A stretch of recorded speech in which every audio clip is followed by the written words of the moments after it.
Perkenalkan, nama saya Fefka Kristofizai. Saya berasal dari kelas Sion Solo. Oke, di sini saya akan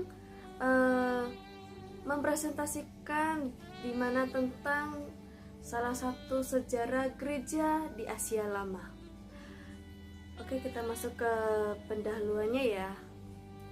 Dalam sejarah gereja Asia Lama ini dimulai pada abad 1 sampai ke 7,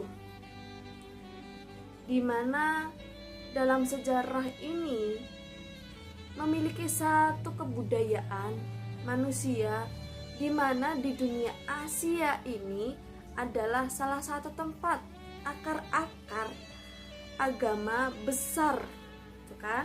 Seperti ada agama Hindu, ada agama Buddha, dan ada agama Islam.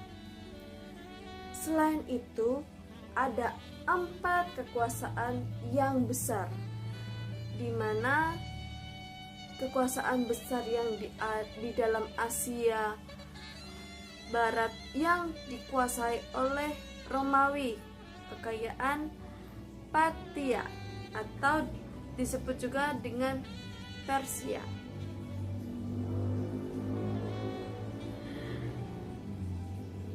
Kerajaan Parthia dan Persia ini dia berada di Kekaisaran Cina dan Asia. Oke, kita lanjut ya. Selain itu, di mana gereja Asia itu sampai muncul dalam agama Islam. Keadaan gereja yang dalam munculnya di agama Islam, pertama, gereja Edesa, di mana gereja Edesa ini dibangun pada abad pertama di wilayah kerajaan Mesopotamia di bagian timur. Makna penting Edesa zaman gereja Asia Lama, ada 3. Yang pertama, Edesa adalah kerajaan pertama di Asia. Yang kedua, dalam kitab Perjanjian Baru, Edesa ini aslinya dari bahasa Yunani ke dalam bahasa Syariah, di mana pada tahun 200 Masehi. Pada waktu itu di gereja Edesa itu memiliki salah satu bahasa Syariah, adalah bahasa pengantar di seluruh wilayah Persia dengan memiliki bahasa di dalam gereja itu.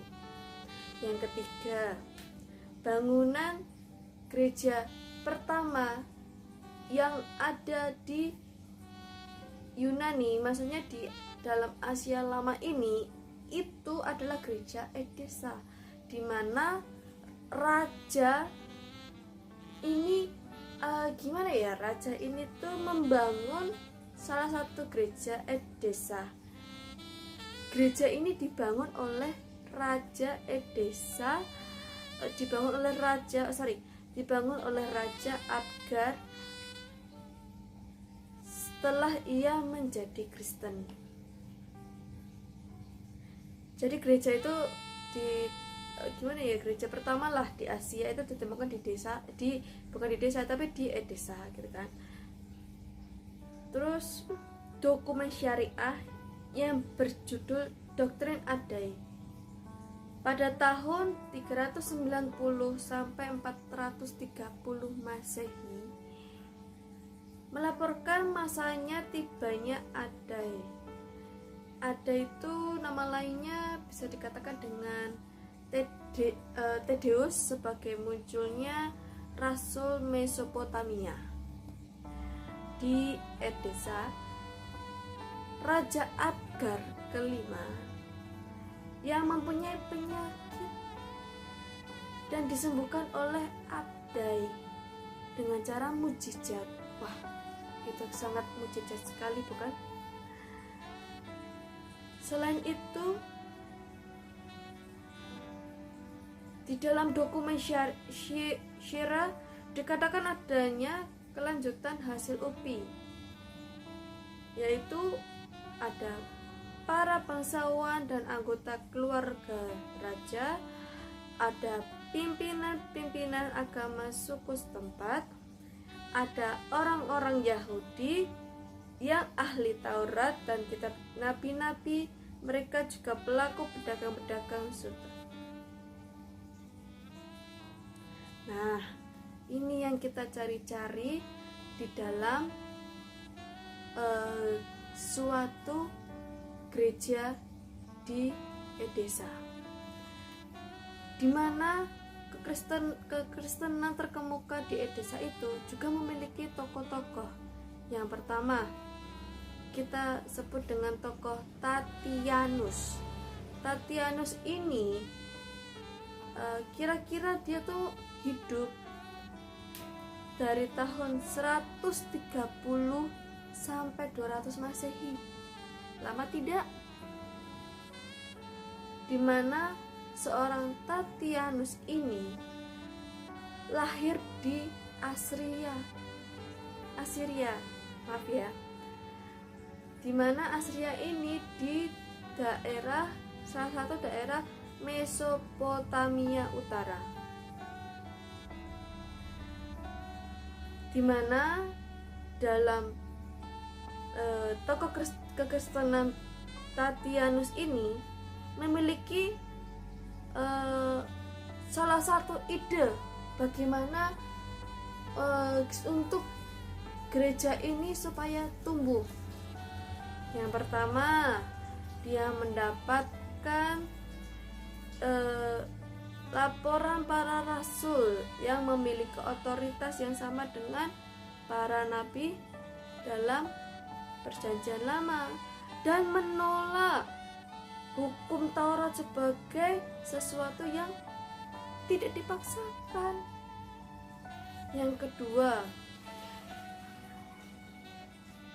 menjadi Arbil sebagai pusat pelayanan.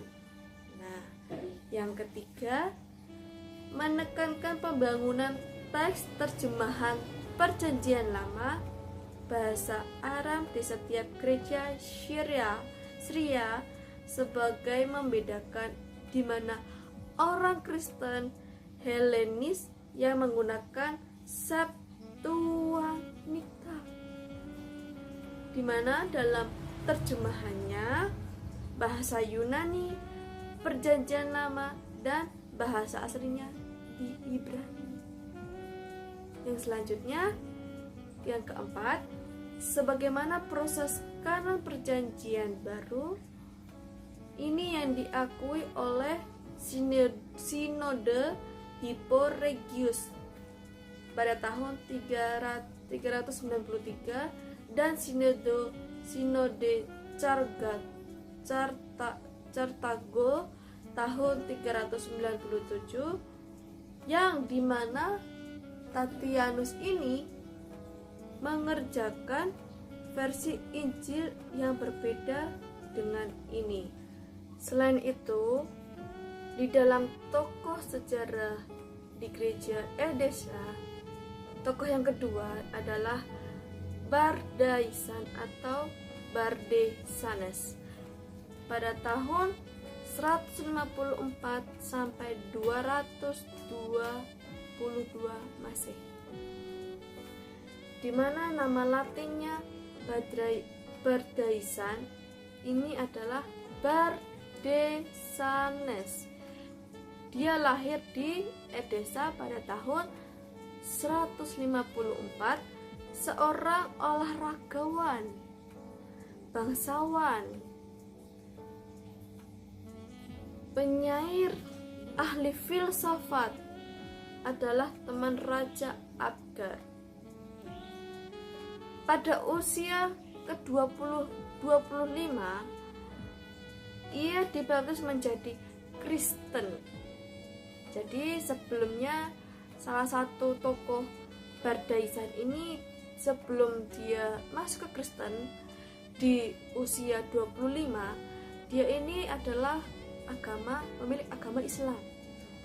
Dan pada usia 25 dia memiliki tekad untuk dibaptis dan menjadi seorang Kristen, dimana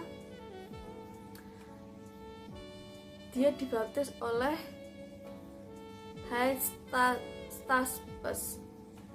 Dia memiliki pengalaman kekristenannya ditunjukkan dengan sangat baik,